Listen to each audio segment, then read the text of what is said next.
জামাতে ইসলাম বাংলাদেশ আজকে যে রাজনৈতিকভাবে যে শক্তিশালী হয়ে উঠেছে সেটি খুবই বাংলাদেশ আওয়ামী লীগের স্নেহ এবং বাংলাদেশ জাতীয়তাবাদী বিএনপির ভালোবাসার বহিঃপ্রকাশ। আর সেটিকে একটি আক্ষরিক বৈধতা দেওয়ার কাজটা আমাদের করে দিল আমাদের এনসিপি। কারণ হচ্ছে এটি একটি নর্মালাইজেশন প্রক্রিয়ার মধ্যে তাদেরকে এনে দিয়েছে, এবং এই ভুল এনসিপির কাছ থেকে আমরা প্রত্যাশা করিনি। কি আশা করেছিলেন? আমরা এনসিপির কাছ থেকে নয়া বন্দোবস্তের কথা শুনেছিলাম। আমরা এনসিপির কাছ থেকে নয়া বন্দোবস্ত বলতে তারা কি বুঝিয়েছে, আপনারা কি বুঝতে পেরেছিলেন? আমরা নয়া বন্দোবস্ত বলতে বুঝেছিলাম বৈষম্যের অবসান এবং বহুস্বরের কথা।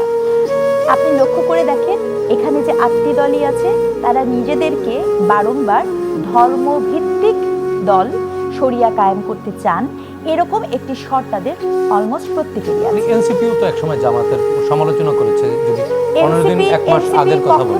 কখনো বলেনি যে সে ধর্মভিত্তিক একটি রাজনৈতিক প্রতারকও বলেছে।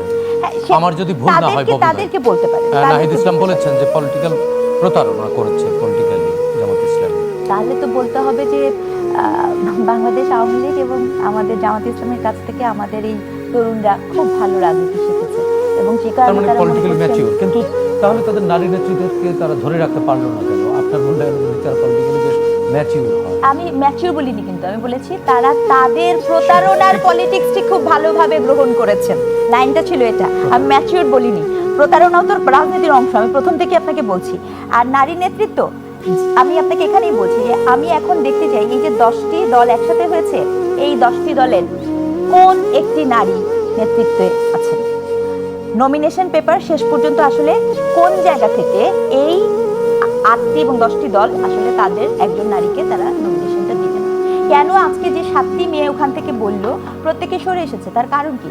তাসনুভা জেবরি এনসিপি তিনি একটা কথা বলেছেন, ভালো লেগেছে।